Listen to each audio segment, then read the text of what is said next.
하나님 말씀은 베드로전서입니다. 베드로전서 2장 18절에서 25절 끝절까지 378페이지입니다. 베드로전서 2장 18절부터 25절까지 378페이지입니다. 신약성경 베드로전서 2장 18절에서 25절. 우리 함께 25절까지 한 목소리로 말씀을 합독하십니다. 사환들아, 범사에 두려움으로 주인들에게 순종하되 선하고 관용하는 자들에게만 아니라 또한 까다로운 자들에게도 그리하라. 부당하게 고난을 받아도 하나님을 생각함으로 슬픔을 참으면 이는 아름다우나 죄가 있어 매를 맞고 참으면 무슨 칭찬이 있으리요. 그러나 선을 행함으로 고난을 받고 참으면 이는 하나님 앞에 아름다우니라. 이를 위하여 너희가 부르심을 받았으니 그리스도도 너희를 위하여 고난을 받으사 너희에게 본을 끼쳐 그 자취를 따라오게 하려 하셨느니라. 그는 죄를 범하지 아니하시고 그 입에 거짓도 없으시며 욕을 당하시되 맞대어 욕하지 아니하시고 고난을 당하시되 위협하지 아니하시고 오직 공의로 심판하신 이에게 부탁하시며 친히 나무에 달려 그 몸으로 우리 죄를 담당하셨으니 이는 우리로 죄에 대하여 죽고 의에 대하여 살게 하려 하심이라.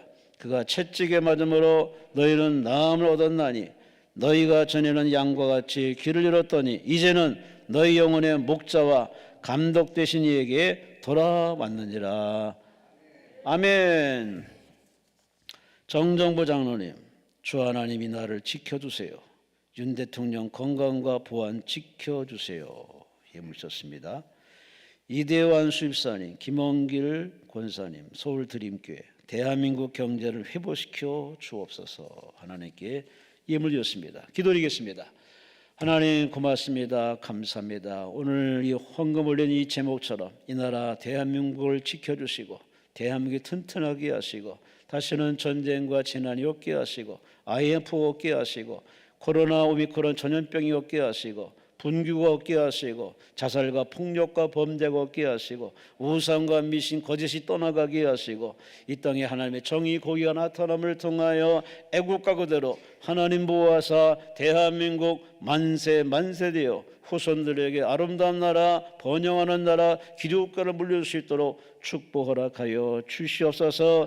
하나님께 가장 다양한 문제 가지고 왔습니다. 하나님께 다 맡겼사오니 하나님 맡으소서. 주장하시고 응답하여 주어서 하나님의 살아계심을 눈으로 보고 귀로 듣고 마음으로 깨닫고 하나님의 만주심을 통하여 고통이 떠나가며 질병이 떠나가며 귀신이 떠나가며 결박이 풀어지며 앞길이 형통하게 하시고 올 한 해 마무리 결산 자라에서 참으로 하나님께는 영광이요 삶이 간증이 될 수 있도록 복 내려 주시옵소서. 귀한 힘을 받으시고 마음 받으시고 우리 예배를 받으시고 머리에 기름 부어 주어서 성령 충만, 재충만, 은사 충만, 능력 충만, 무엇보다도 사랑의 은사 주어서 하나님 나라 할 때까지 평생 하나님 사랑, 이웃 사랑, 사랑의 성취가 되어지게 하여 주시옵소서. 본문 말씀을 통해서 피차 은혜와 감동과 찔림, 치유와 회복, 자유함 얻는 시간 되게 하여 주시옵소서. 시종을 성령께 맡기며 감사하며 예수님 이름으로 간절히 축복하며 감사하며 기도리옵나이다. 아멘. 아멘. 오늘 본문 말씀을 가지고 제목을 따라 합시다. 아름다운 고난. 무슨 고난이요? 웃기는 제목 아닙니까? 무슨 고난이 아름다워? 근데 오늘 성경 말씀 읽어보면은 아름다운 고난으로 마무리하는 사람이 있습니다. 고난의 길을 들어줬지만 그 고난을 잘 풀어감을 통해서 참 패가 망신 불행한 고난이 아니라 형통하고 전화위복되고 철들고 하나님께 영광을 돌리시는 아름다운 고난으로 매듭을 짓는 사람이 있습니다. 오늘 참석한 여러분, 예배드리는 여러분 다 되시기를 주의 이름으로 축원합니다. 주의 이름으로 축원합니다. 팝 가수 중에 셀린 디옹이라는 여가수가 있습니다. 참 저도 이 가수를 참 노래를 참 좋아합니다. 그 사람은 어떤 사람인지 모르겠습니다. 근데 노래는 참 듣기에 참 좋습니다. 타이타닉 주제곡을 부른 이 사람, 아카데미상 5개, 그래미상 2개, 와우, 성공한 사람이죠. 실력자. 근데 최근 이분이 이렇게 발표를 합니다. 제게 병이 생겼습니다. 신경질환인 전신근육강직인간증후군. 와, 이 병명도 참 깁니다. 이것으로 인해서 걷지도 잘 못하고 노래도 잘 못하는 참 불치의 병을 앓고 있음을 그가 인터뷰에서 하고 있습니다. 치료제가 없답니다. 그래서 전 공연을 다 취소하고 지금 투병 중에 있는 이 사람, 100만 명 중에 1명 걸릴 수 있는 희귀병이랍니다. 남편도 세상을 떠나고 오빠도 세상을 떠나서 이래저래 마음이 안 그런데 몸까지 그래서 상당히 힘들어하는 이 사람,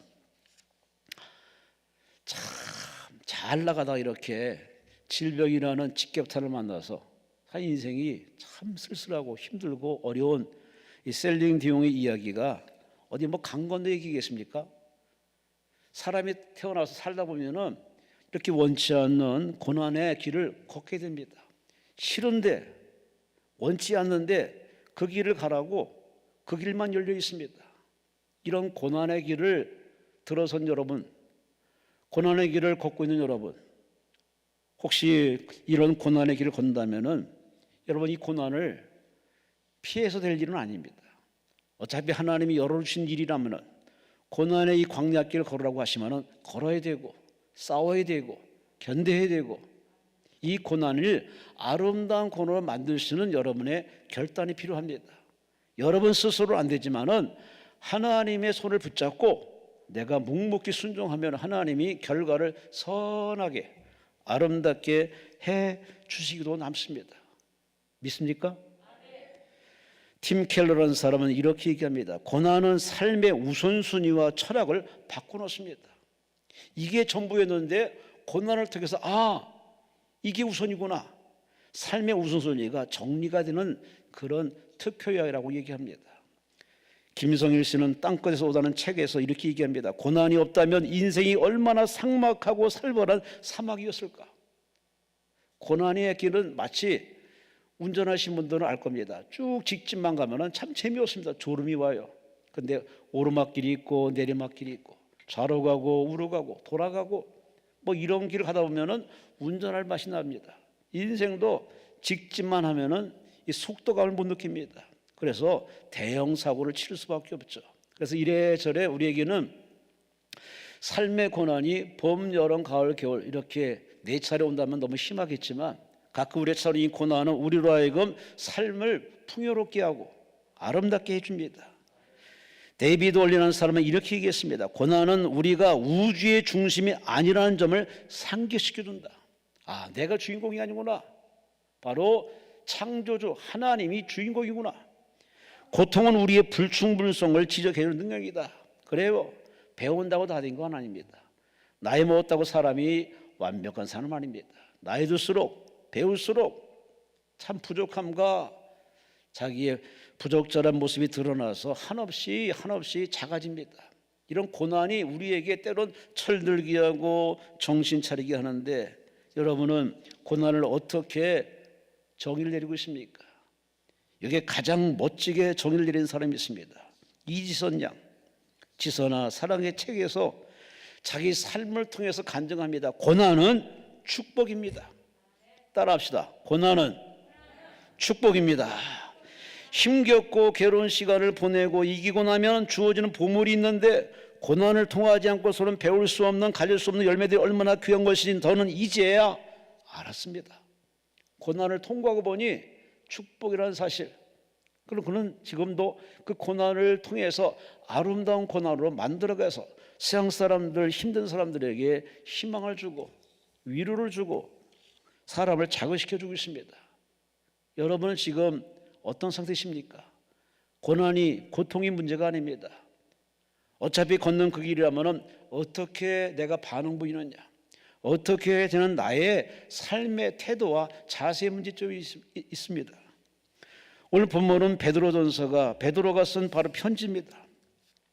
당시 사회는 로마의 지배를 받는 참 자유, 인권 유린댕한 노예 아닌 노예 생활하는 것이 그것도 그렇게 사회생활이 그렇게 아주 힘들었습니다. 노예 제도가 보편화되어 있습니다.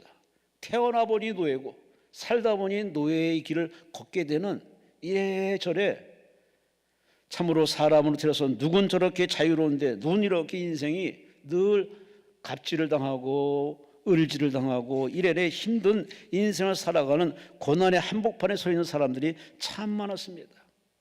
노예, 자유도 없고 인권도 없고 시간도 없고 미래도 없는 칠흑같이 어두운 사람들, 여기에 대해서 베드로가 성령 충만해 가지고 여러분 이것이 우리 현실이라면은 하나님 모르는 우리 인생 유대인들이 오는 이 노예가 현실이라면은 이것을 비관해서 정자 자살하지 말고 이렇게 하시오 하면서 베드로가 제안한 하나의 모델이 있습니다.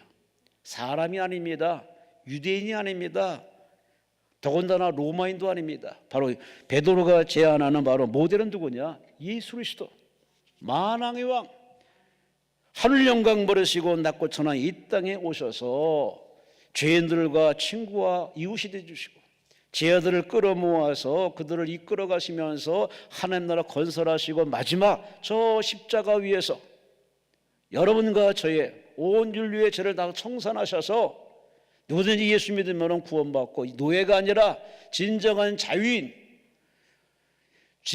자유인으로서 거듭나고 천국 들어가시는 구원받은 자로서 이렇게 속량시켜줬기 때문에 그래서 베드로는 자신이 예수를 만나서 변화된 삶의 체험을 가지고 사랑하는 유대인들에게 노예 아닌 노예 생활하는 유대인들에게 희망의 메시지를 줍니다. 여러분 예수를 바라보시오.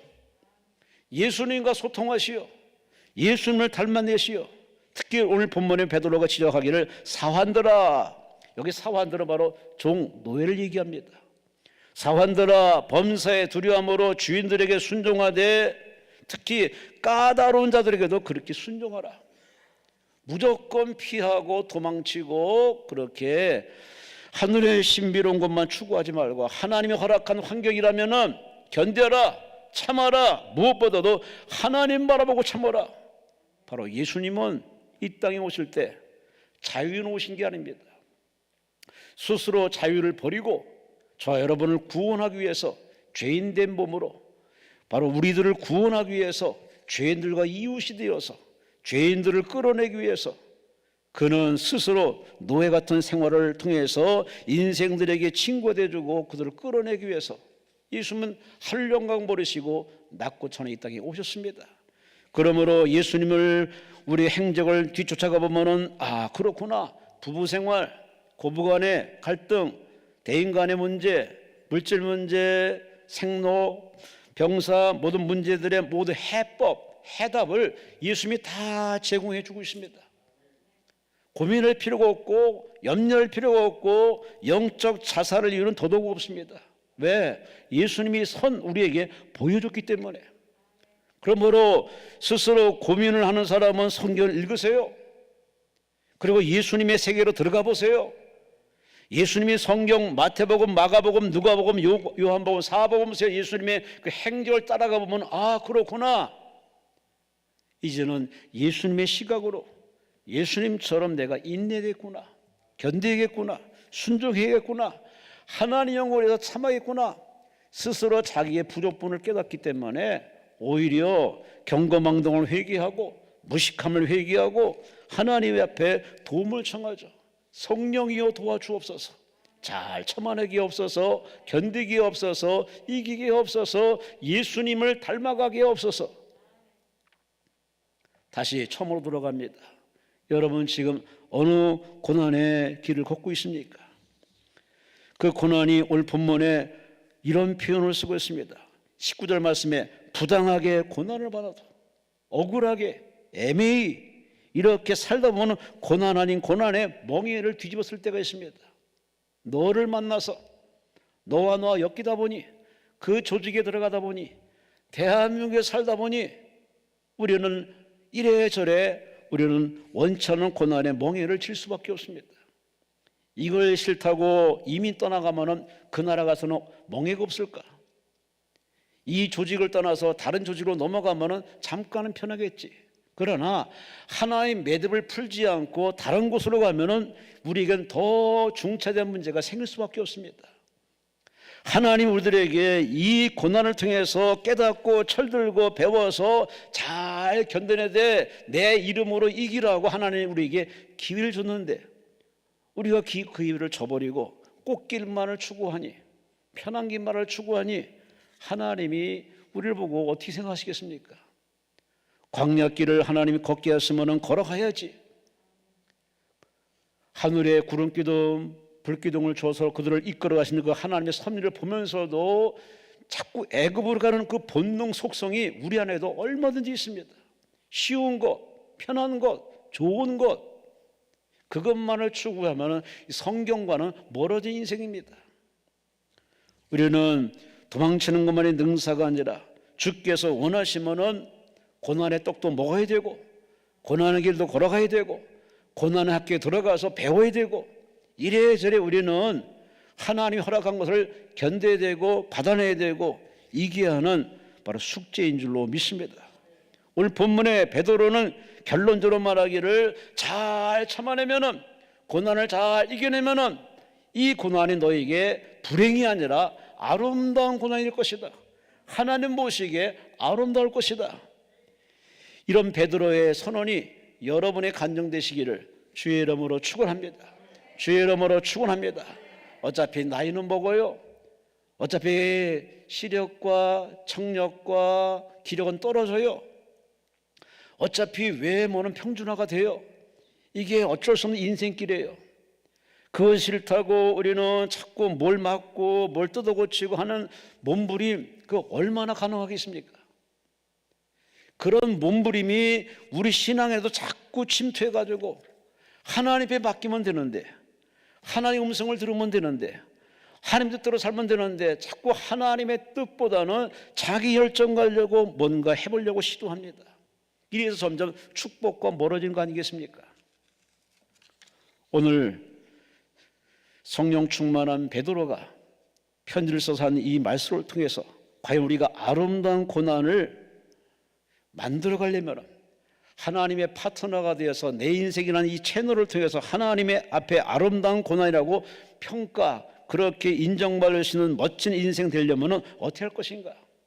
오늘 본문에 제안도 하시지만 방법도 우리에게 제공해 주고 있습니다. 첫째, 오늘 본문 19절에 이렇게 말씀합니다. 우리 다 함께 19절을 읽습니다. 시작. 부당하게 고난을 받아도 하나님을 생각함으로 슬픔을 참으면 이는 아름다우나. 아멘. 따라합시다. 하나님을 생각함으로. 아멘. 사람은 생각하는 동물이라고는 다 알고 있어요. 생각이 참 삶을 이렇게 우리 이끌어갑니다. 좋은 생각하면은 좋은 삶으로 계속 추구하는 방향으로 나아갈 수밖에 없죠. 그러나 나쁜 생각하면은 그 나쁜 그 생각이 나를 더 힘들게 하고 옥죄어서 수명을 단축시켜요.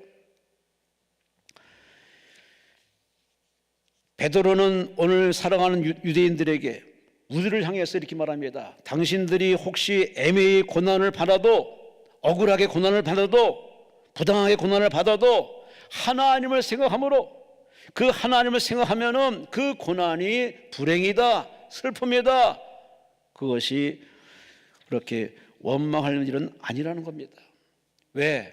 하나님이 모르는 게 아니라는 겁니다. 하나님이 허락하시고 하나님이 걷게 하셨고 하나님이 맛보라고 줬는데, 그 주신 하나님, 제공하신 하나님, 그 하나님의 그 뜻과 의도를 안다면 그 하나님을 생각해서 오죽하면 하나님이 나에게 이 과정을 걷게 했을까? 물론 고난은 세 가지 종류가 있습니다. 애매히 고난받는, 억울하게 고난받는 부당한 고난도 있고, 두 번째 죄를 지어서 바로 당하는 고난도 있고, 그리고 하나님의 일을 하다가 당하는 고난이 있습니다. 이 세 가지 종류의 고난이 있는데 오늘 본문에 그 와중에서 가장 힘든 과정, 바로 부당히 애매히 고난을 받아도 하나님이 다 아시니 그 하나님을 생각하면 하나님이 나를 보고 어떻게 하나 하나님은 두 눈으로 지켜본다는 얘기죠. 그 하나님 보시기에 여러분이 만면에 웃음을 띠고서 하나님 나라 탤런트가 돼가지고 만면에 웃음을 띠면서 하나님 고맙습니다, 이 과정도 반드시 뜻이 있는 줄로 믿습니다. 이 과정을 잘 소화할 수 있도록 성령이여 내게 힘을 주옵소서. 이렇게 전적으로 하나님을 의지하고 하나님을 생각하고 하나님이시라면 이 과정이 어떻게 쓸까? 라는 하나님의 생각 쪽으로 기울면은 바로 우리는 능히 지금의 이 부당한 고난, 애매한 고난, 억울한 고난을 이겨낼 수 있다는 겁니다. 믿습니까? 믿습니까? 우리가 화가 날 때 잠깐 행동을 멈춰야 되는 것이 바로 더 큰 화를 불러들이지 않는 비결 아니겠습니까? 잠시 생각해 보면 됩니다. 한 걸음 물러서서 자신의 감정과 자신을 분리해서 가만히 돌아보면은 내가 너무 무식한 건 아닌가, 경거망동하는 건 아닌가 하고 스스로 자기의 본 모습을 보고서 오히려 그 과정에서 바른 길을 선택하게 됩니다. 그런데 우리가 화가 날 때 이것을 절제하지 않고 그냥 분출시키면은 그동안에 쌓은 공동탑이 다 무너져 버립니다. 인격도 그렇고 그 사람의 모든 삶이 백일하에 다 드러날 수밖에 없습니다. 그러니 흥분할 것이 아니라 격하게 우리가 분출할 것이 아니라 잠시 생각하는 사람답게 동물처럼 본능으로 행할 것이 아니라 바로 사람의 가장 좋은 선물, 이 생각이라는 이것을 가동시킬 필요성이 있습니다. 전도서 7장 말씀에 분명히 솔로몬이 얘기했습니다. 형통할 때는 기뻐하라, 즐거워하라. 그러나 그대들이 곤고할 때, 고난을 당할 때는 생각하라. 누구를? 하나님을 생각하라. 인생의 선배요 신앙의 선배 솔로몬이 우리에게 한 수 가르치는 겁니다. 힘들 때, 어려울 때는 생각을 풀가동해야 됩니다.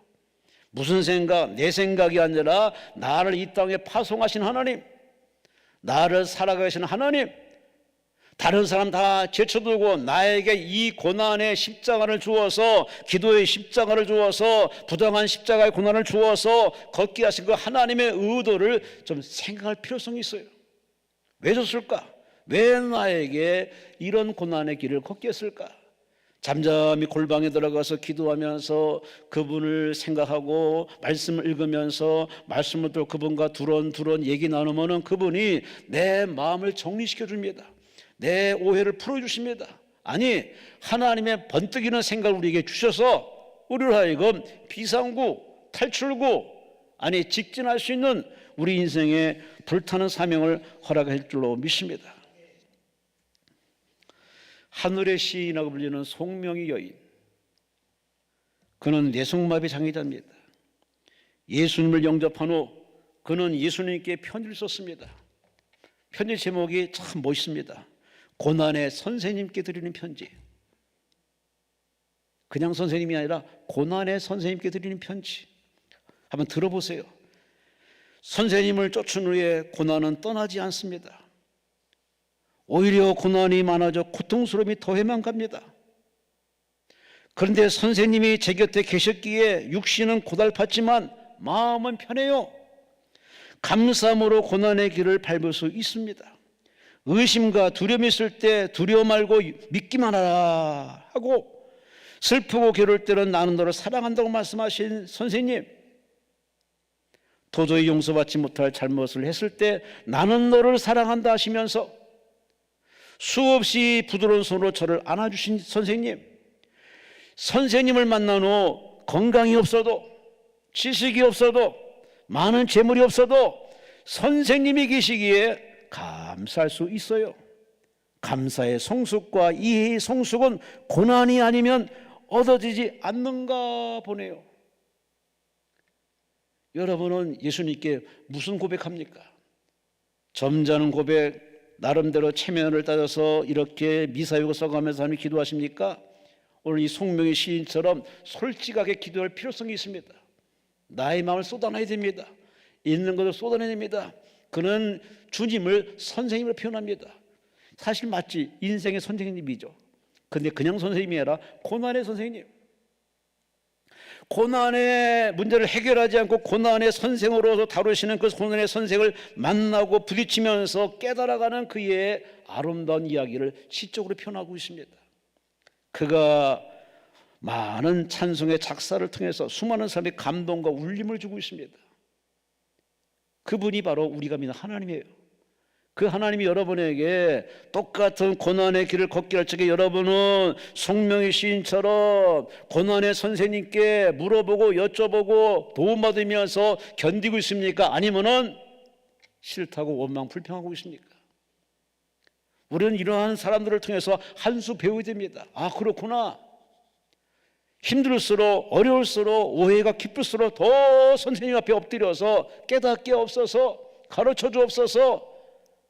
내가 사는 이유는 당신이 전부입니다.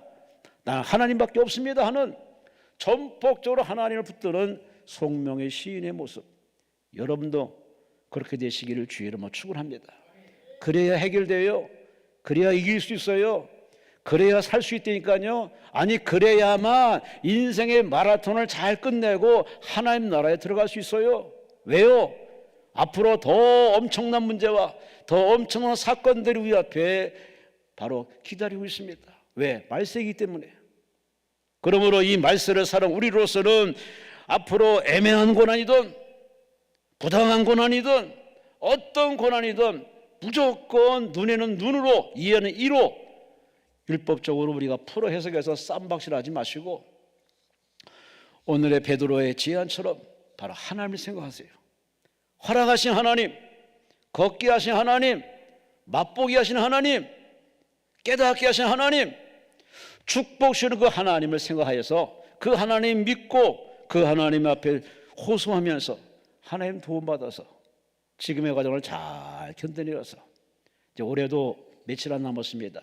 하나의 마무리 결산 잘 하셔서 새해 2023년도 여러분 신바람 나게 하나님께 쓰임 받으시며 하나님께 칭찬받으며 참으로 여러분 인생이 아름답다 할 수 있는 스토리 있는 이야기 있는 인생 살아가시기를 주의 이름으로 축원합니다.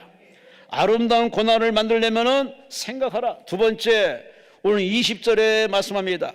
우리 다 함께 20절을 함께 읽습니다. 죄가 있어 매를 맞고 참으면 무슨 칭찬이 있으리요? 그러나 선을 행함으로 고난을 받고 참으면 이는 하나님 앞에 아름다우니라. 아멘. 첫째는 생각하라. 두 번째는 따라합시다. 참으라. 참으라. 근데 베드로는 두 가지 케이스를 얘기합니다. 죄가 있어 참아서 죄가 있는데도 참고 회개치 않으면 그 사람에게 고난은 유익이 없다는 겁니다. 이러한 죄값을 당한 고난은 참을 일이 아니라 회개할 일이요 끊을 일이라. 반면에 선을 행하다가 주의를 하다가 기도하다가 사랑하다가 봉사하다가 섬기다가 당하는 억울한 고난, 부당한 고난이 있으면은 참어라. 그래도 참어라. 그러면 그 참은 아름다우니라. 왜? 하나님이 다 기억하십니다. 다 두고두고 기억하시고 하나님의 세계 다 저장하십니다.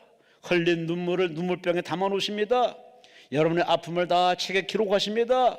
주 앞에 쏟아낸 기도와 시간과 투자를 하나님의 다 행위책에 기록하신 다음에 하나님이 여러분 살면서 다 갚아주십니다. 얼마로? 30배로, 60배로, 100배로, 언제까지? 1000배까지 갚아주십니다. 믿으시면 아멘. 믿으시면 아멘. 그러니 우리는 참아야 됩니다. 저도 그렇고 여러분도 그렇고 하나님 앞에 참는 게 최고입니다. 왜요? 모르는 게 인생 아닙니까? 한 치 앞도 모르면서 마치 하나님을 다 아는 것처럼 이렇게 말하는 게 얼마나 우스꽝스럽습니까? 진짜 제대로 배운 사람은 말수가 줄어듭니다. 왜? 깊이를 알기 때문에, 제대로 알아가기 때문에. 서툰 지식이 사람을 아주 이상하게 만듭니다. 우리는 말을 하기보다도 이 말이 나가서 파장이 선한 영향을 미치지 못하면 차라리 안 하는 게 옳은 것이 그게 지성인이고 그게 어른이고 그게 바로 기도한 자의 모습 아니겠습니까? 무조건 뱉는다고 다 말을 아닙니다. 말뿐만이겠습니까? 우리 삶이 다 그렇지 않습니까? 모르는데, 모르고 있는 게 정성인데 마치 아는 것처럼 감나라 판나라 말하면서 하나님이 계시니 안 계시느니 그러면서 자신의 주어진 모든 환경을 마치 자기가 하나님처럼 평가, 그렇게 하는 것은 하나님 앞에 바로 잘못된 모습 아닙니까? 하나님보다 앞서가는 모습 아닙니까? 우리는 이렇게 흥분된 이 격한 마음을 이제는 좀 내려놓을 필요성이 있습니다. 성경이 그래서 내 짐을 맡기라, 내 염려를 맡기라, 내 행사를 맡기라, 내 길을 맡기라. 누구한테? 하나님께. 노력해서 안 될 때, 기도해서 안 될 때, 수고해서 안 될 때 그 다음 한계는 그건 하나님의 영역이라는 겁니다. 여러분이 할 일이 아니라 그걸 하나님께 던져버리고 맡기는 기도가 바로 계속 이어져야 됩니다. 기도의 진실로 바른 기도는 뭐냐? 하나님께 맡기는 겁니다. 내가 했더니 안 돼요, 내가 힘썼더니 안 돼요, 그러니 하나님 맡아주세요. 내 자식이 아니라 하나님의 자식이고, 내 사업이 아니라 하나님 사업이고, 내 것이 아니라 하나님 것입니다. 하나님 맡아주세요. 예수님은 이 땅에 33살을 사시면서 마치 예수님이 인생을 주도하는 것처럼 복음을 전하고 말씀을 가르치고 병자를 치료하고 귀신 내쫓았어요. 근데 마지막에 예수님께서 십자가 위에서 하신 말은 참 독특합니다. 마지막 숨을 거두기 전에 그가 하신 말씀이 있습니다. 내 영혼을 부탁합니다. 하나님께 부탁했어요. 생명만 부탁했을까? 아니에요. 예수님의 행적을 쭉 따라가 보면 예수님은 틈만 나면 기도하십니다. 산에 가서, 한적한 곳에 가서, 골방에서 항상 기도합니다. 기도하면서 주도권을 하나님께 맡기고 하나님이 결정권을 맡기고 하나님의 뜻을 따라가는 예수님. 그래서 마지막에도 그가 목숨을 하나님께 맡기면서 내 영혼을 부탁합니다. 그러므로 우리 인생을 잘 사는 사람, 지혜롭게 사는 사람, 성공한 사람 어떤 사람이냐? 자기가 주도하는 게 아닙니다. 노력도 해야 됩니다. 열심을 가져야 됩니다. 그러나 그보다 우선하는 건 뭐냐? 하나님 앞에 맡기는 게 우선입니다. 왜냐? 하나님 만든 세상에 태어났어요. 하나님 만든 시스템에서 우리는 살아갈 뿐이에요. 하나님 만든 이 세상에 우리는 잠시 얹혀 사는 것이고 점 찍고 가는 인생인데, 그러므로 우주의 중심은 내가 아니라 하나님이고 역사의 중심은 내가 아니라 하나님이고, 하나님이 여러분의 인생의 주임을 안다면은 그분 앞에 우리는 모르기 때문에 물어봐야 되고 여쭤봐야 되고 두드려봐야 되고, 그리고 무엇보다도 하나님이 응답하실 때까지, 나를 깨닫고 단감질할 때까지 우리는 끊임없이 뭘 해야 되냐? 참아내야 돼요. 참으세요. 아멘 안 하십니다. 왜? 힘드니까, 열받으니까. 근데 성경에는 다른 대안책을 제시하지 않습니다. 참으라. 인간의 힘으로는 참을 수 없습니다. 그러나 성령의 도움받으면 능히 잘 참을 수 있습니다. 하나 예를 들어보겠습니다. AD 300년경에 마카리우스라는 수도사가 있습니다. 매우 존경을 받았답니다. 이 존경받을수록 마귀가 집요하게 공격합니다. 어떻게 공격했느냐? 마을의 한 여인이 사생활에 문란해가지고 임신을 했습니다. 그런데 이걸 누구한테 떠넘길까 봤더니 바로 수도사가 눈에 딱 띈 겁니다. 그래서 마카리우스의 아이라고 소문을 내기 시작했습니다. 그 소문은 일파만파가 됐습니다. 왜? 흠이 없는 그 존경만 수도사가 세상에 우리가 모르는 그렇게 또 다른 얼굴로 저런 더러운 죄를 범했다는 것이 마치 날개를 달고 온 마을에 퍼졌습니다. 사람들은 분노하고 존경한 것에 아주 실망이 지나쳐서 너무 화가 나서 마카리를 데려다가 막 때리고 피가 나도 때리고 무참하게 죽기까지 때렸습니다. 근데 마카리오스는 한마디도 얘기 안 합니다. 얻어맞을 뿐입니다. 피투성이 된 그 몸에도 그는 쫓겨난 그 마당에 먹고는 살아야 되지 않습니까? 나가서 일을 합니다. 이 일에서 번 돈을 가지고 그 번 돈을 가지고 그 여인은 찾아갑니다. 찾아가서 돌을 건네줍니다. 여인은 황당하죠. 자기 때문에 애매에 눈을 쓴 그 마카리오스가 오히려 자기 돌을 갖다 주기 때문에 너무 황당한 겁니다. 그것이 하루 이틀이 아닙니다. 그 모습에 이 여인이 심경이 변화가 났습니다. 내가 잘못했구나. 이만저만 잘못한 게 아니구나. 그래서 그는 마을 사람을 다 불러 모으고 이실직고합니다. 여러분, 저분은 잘못이 없습니다. 제가 사생활이 문란해서 이렇게 임신했는데 너무 두려워서 제가 이렇게 저번에 뒤집어 쳤습니다. 저분은 잘못 없습니다. 내 죄입니다. 이 여인의 양심 선언 앞에 완전히 그 많은 마을 사람들이 갑자기 멘붕에 빠졌습니다. 우리가 저 여인한테 놀아났다. 그것도 황당하고 참 충격적이지만 이 마카리오스는 그런 애매한 억울한 누명을 둘러섰음에도 불구하고 그는 한마디도 얘기 않습니다. 저 여인을 위해서 모든 것이 다 정리가 돼서 마카리오스는 여기에 대해 변명도 하지 않습니다. 오히려 아무 일 없었던 것처럼 자기의 본업으로 수고로 일을 하고 그렇게 하나님 앞에 쓰임받은 아름다운 얘기했습니다. 이 마카리오스와 같은 이런 인격 가지고 사는 사람이 몇 명 되겠습니까? 우리는 못 살아요. 왜? 감정이 있으니까. 상처의 아픔이 크기 때문에. 그러나 이 마카리오스는 왜 참았을까요? 주님 바라보고, 고난 당하신 예수님을 바라보고, 억울하게 부당하게 정말로 애매히 고통받는 예수님이 그런 와중에도 십자가에 지면서도 한마디 예수는 그렇게 안 하십니다. 오히려 아버지 이 죄를 저들에게 돌리지 마옵소서. 저들이 몰라서 그러합니다. 여러분은 예수님을 믿는 신앙인으로서 예수님의 신부된 인생을 살아가면서 얼마나 잘 참으시는지, 성질 난다고 삐진다고 여러분이 이렇게 입으로 주체 못할 말을 쏟아내는 거 나중에 뒷감당 어떻게 하시려는지, 결과는 하나님이 다 정리해 주십니다. 그런 심판은 하나님께 맡기시고 결정도 하나님께 맡기시고 우리는 다만 주님처럼 닮아가면 됩니다. 주님처럼 참고 주님처럼 견디고 하나님처럼 천년을 하루같이 하루를 천년같이 인내하시는 그 하나님의 마음과 성품을 닮으셔야죠. 첫째, 아름다운 고난으로 고난을 바꾸려면 첫째, 하나님을 생각하라. 두 번째, 참으라. 예수님을 생각해서 참으라. 마지막으로 오늘 본문 21절에 이렇게 맞습니다. 우리 21절을 함께 읽습니다. 이를 위하여 너희가 부르심을 받았으니 그리스도도 너희를 위하여 고난을 받으사 너희에게 본을 끼쳐 그 자체를 따라오게 하려 하셨느니라. 아멘. 너희가 부르심을 입었으니 하나님께 부름받은 자임을 기억하라는 얘기입니다. 내가 하나님을 택한 게 아니에요. 하나님이 여러분을 택하셨어요. 여러분을 점 찍었어요. 여러분을 당신의 자녀로 선정했기 때문에 우리는 이 엄청난 혜택받은 자로서 그분이 어디에 집어넣더라도 어느 길을 갖게 하더라도 우리는 감사해야 됩니다. 긍정해야 됩니다. 왜요? 이 지구촌은 사람이 많아.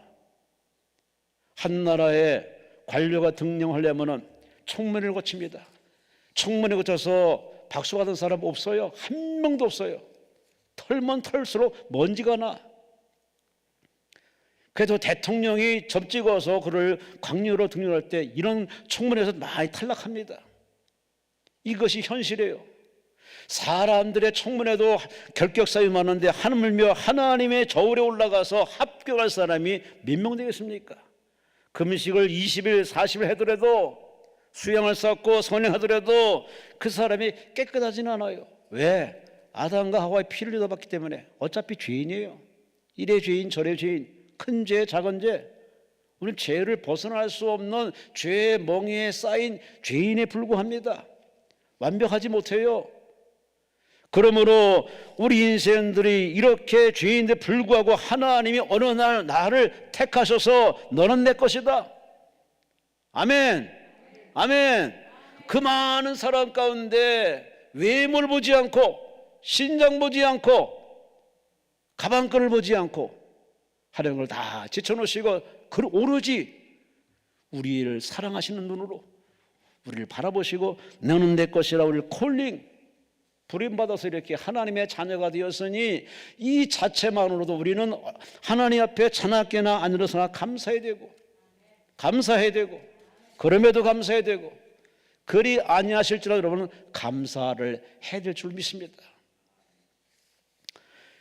그런데 사람이 참 그렇지 않죠. 하나님이 나를 이렇게 사랑하면 이러면 안 되지. 이게 보편적인 사고입니다. 하나님이 나를 사랑하면 나를 이렇게 만들면 안 되지 하고 하나님이 하시는 섭리에 대해서 오해하는 게 뻔한 우리의 스토리입니다. 그런데 성경의 66권을 읽다 보면은 그렇지 않은 사람도 있어요. 고난의 애매한 부당한 고난의 길을 걷게 할지라도 그럼에도 불구하고 하나님에 대해서 조금도 의심하지 않고 염려하지 않고 다 하나님의 뜻이 있겠지, 하나님의 계획이 있겠지, 하나님의 목적이 있을 거야 라고 하나님께 맡기고, 다만 하나님이 걸어가신 그 길을 걸으면서 원수를 사랑하고 핍박자를 사랑하고 조롱꾼을 사랑하고 끊임없이 성경대로 살아가는 참 경건한 사람들의 모습이 성경에 참 많이 있습니다. 여러분 선택하셔야 됩니다. 인생은 선택이고 하루도 선택이고 문제 앞에 선택입니다. 하나님을 따를 것이냐, 세상을 따를 것이냐, 말씀대로 살 것이냐, 내 소견대로 살 것이냐, 매일 우리는 선택의 기로에 있습니다. 올해 2022년도 12월 달까지 어떻게 살아오셨습니까? 우리는 하나님 앞에 찾아와서 예배드리면서 우리 끊임없이 나의 모습을 하나님 비춰줘 다 기억나게 하실 겁니다. 우리 하나님 앞에 면구스러운 인생을 참 많이 살았는데, 인도에 선교사를 갔던 한 여인이 있습니다. 핀란드 여성입니다. 얼마나 수고를 많이, 수고에 얻어지는 바로 선물은 몸에 폐병이 들었습니다. 담배를 피워서 그런 게 아닙니다. 하도 사역을 그냥 오지에 사다 보니까 얼마나 힘들었겠습니까? 폐병이 걸려서 고향으로 돌아왔습니다. 휴양을 하면서 가족들 이렇게 농사를 돕다가 세상에 엎친 데 덮친 격 탈곡기에 팔이 딸려 들어가서 오른팔이 날아가 버렸어요. 엎친 데 덮친 데 폐병도 낫지 않는데 오른팔을 잃어버렸으니 이걸 하나님을 원망해도 당연한 것처럼 결과가 그렇게 돼버렸습니다. 그런데 여인은 왜 하필 납니까? 라는 그런 뚱딴지 같은 소리 하지 않고 그는 이렇게 얘기했습니다. 하나님 뭘 원하십니까? 저한테 이 오른팔 없는 제가 하나님께 뭘 하길 원하십니까? 와, 하나님이 감동을 먹었습니다. 왜라고 대들지 않고 하나님 저한테 바라는 게 뭐예요? 뭘 원하십니까? 오히려 하나님의 마음을 두드려보는 이 여인 앞에 하나님이 감동하셔서 그에게 그 농장을 양로원으로 개조해서 이제 세상을 떠날 많은 사람들이 네가 그들을 잘 가르쳐서 천국 들어올 수 있도록 호스피스의 아름다운 사명을 감당하러 하나님이 그런 감동을 주셔가지고, 아 그렇군요, 하나님이 그들에게 소통할 수 있는, 그들의 진실을 다가갈 수 있는 그런 약한 부분이지만 오히려 그것이 오히려 그들에게 마음을 열 수 있는 길이 되어서 그는 세상 떠날 많은 사람들을 그 병원으로 불러들여서 그들을 요양시키면서 그들을 치료하면서 그들의 천국갈 준비를 시켰던 아름다운 인생을 마무리했습니다. 여러분, 오늘의 우리는 이 여인처럼 왜라고 하기보다는 하나님, 제가 하나님께 뭘 해드리기 원하고 합니까? 하나님 원하시는 쪽 여러분이 턴 자세를 바꿔보세요. 그러면 여러분은 오히려 감사할 겁니다. 긍정할 겁니다. 고난이 여러분에게 축복이 된다는 사실을 여러분 고백할 수밖에 없는 거 아니겠습니까? 빌립보 1장 29절에 뭐라고 했습니까? 그리스도를 위해서 너희에게 은혜를 주신 것은, 너희에게 은혜를 주신 것은 다만 예수를 믿을 뿐 아니라 또한 예수를 위해 고난도 받게 하심이라. 아멘 안 하세요? 다시 한번 읽을게요. 그리스도를 위해서 너에게 은혜를 주신 것은 다만 그를 믿을 뿐 아니라 또한 그를 위해 고난도 받게 하심이라. 아멘. 이 뒷말은 별로 아멘 안 해요. 예수 믿는 거, 복 받은 거, 총 가는 거, 이런 것은 아멘을 잘합니다. 근데 그 다음에 예수님이 하시는 말씀이 고난도 받으라. 싫어요. 반사. 그리고 오히려 하나님의 말씀을 이렇게 아멘으로 받지 않는 사람들도 은연중 많습니다. 받든 안 받든 우리는 필수적으로 우리에게 고난이 따라와요. 의의 고난이 있습니다. 경건한 고난이 있습니다. 부당한 고난이 있습니다. 그러나 그 고난을 하나님이 주셨다면은 그 고난을 받아 먹으면은, 통과하면은 하나님 우리를 보실 때 너는 참으로 아름답구나, 하나님이 인정하시는 승리자가 될 줄로 믿습니다. 바울은 골로새 1장 24절에 말합니다. 내가 이제 너희를 위해서 받는 괴로움을 기뻐하고 그리스도의 남은 고난을, 그리스도가 남겨진 고난을 그의 몸된 교회를 위하여, 따라합시다, 내 육체에, 내 인생에 채우노라. 아멘. 고난으로 채워달라고. 와, 대단한 사람 아닙니까? 그리스도가 남겨진 그 고난을 내 인생에 채워주세요.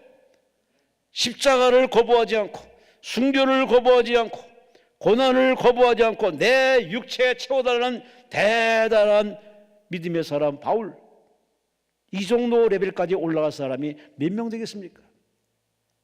피하는 게 본능인데, 거부하는 게 본심인데, 바울은 오히려 당신이 남긴 고난을 나한테 떠넘기세요.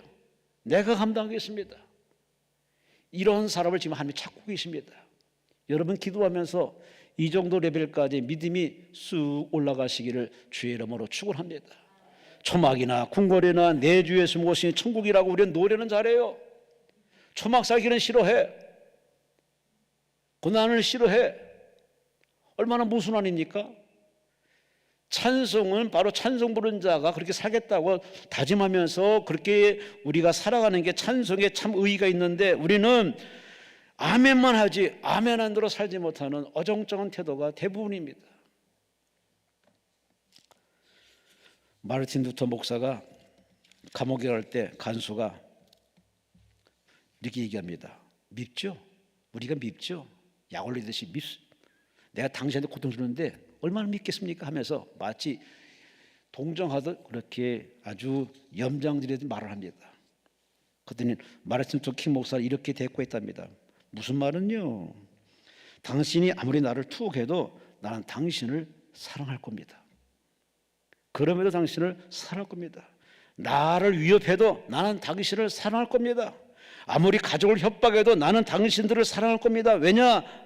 하나님이 내 안에 계시고 내 속에 있는 사랑이 당신들을 사랑하기 때문에 나는 사랑합니다. 참 역시 신앙의 리더들은, 신앙에 이르는 앞서가는 사람들은 참 말도 참 이쁩니다. 근데 그 말대로 살고 있어요. 그 말대로 사니까 그 말이 술술 나옵니다. 그럼에도 사랑한다고. 여러분, 살다 보면 고난이 우리에게 밀물과 썰물처럼 이렇게 왔다가 사라지고 왔다가 사라지고 또 큰 고난도 오기도 합니다.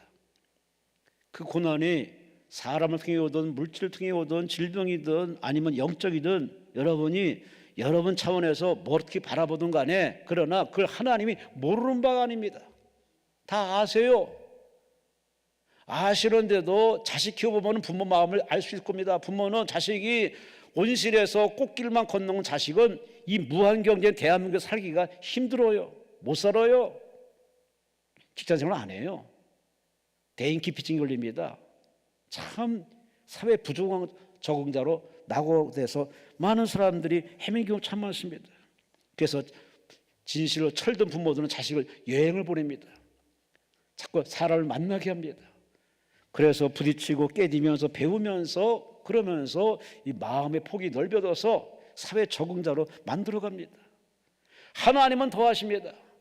우리 인생이 그저 온실 속에서 꽃길을 추구하는 우리의 본심을 하나님께서 다 아시지만 우리를 갖다가 확 걷어내가지고서 에덴 동산에서 쫓아내신 하나님께서 우리 인생들을 광야로 내모십니다. 예수님을 광야길로 인도해서 40주를 금식인 하나님, 마찬가지로 우리를 하나님께서 고난의 길로 이끄시면서 견뎌라, 배워라, 깨어져라, 철들어라, 하나님 마음을 헤아려라 하면서 우리로 하여금 사람 만드는 하나님의 이 섭리를 우리는 이해해야 돼요. 받아들여야 돼요. 적응할 줄 알아야 돼요. 하나님은 바로 여러분들에게 그런 기대감을 여러분을 이 자리에 불러주었습니다. 오늘 설교 제목은 아름다운 고난입니다. 오늘 분명히 20절에 분명히 얘기합니다. 19절 20절에 슬픔을 참으면 아름다우나 또 선을 행함으로 고난을 받고 참으면 이는 하나님 앞에 아름다우니라. 고난이 아름다우냐 아름답지 못하느냐는 여러분의 행동에 달려 있습니다. 하나님 여러분을 아름답게 만들 의지가 있고 열정이 있고 준비가 돼 있어요. 그 하나님의 손을 붙잡고 버티고 인내하고 하나님을 생각하고 참아내면은 반드시 하나님이 결과를 아름답게 만들어 주십니다. 그러나 그분을 놔버리면은 가지가 떨어져 나가면은 하나님 안에 거하지 않으면은 등 돌려 버리면은 열매는 없습니다. 행복은 없습니다. 미래는 없습니다.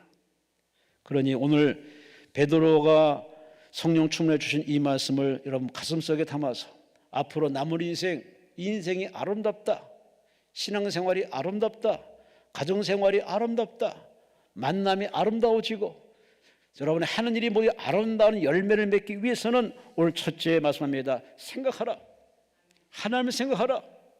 두 번째, 참으라, 견뎌라, 인내하라. 마지막으로 너는 하나님께 부름받았으니 그리스도가 걸어간 길을 다 따라가는 자로서 좌우로 치우치지 말고 부름받은 자답게 선택받은 자답게 목적의식을 가지고 하나님 영광을 위해서 효도하는 마음으로 더 기도하시고 더 수고하시고 더 성경 읽으시고 기도한 대로 사시고 말씀대로 사시고 깨달은 대로 사시고 할렐루야 할렐루야 감사하며 여러분 인생을 살아갈 때 여러분 인생이 작년보다는 올해보다는 명년이 더 아름다워지고 풍요로워지고 우아해지고 칭찬받는 자랑스러운 그런 인생으로 하나님이 만들 줄로 믿습니다.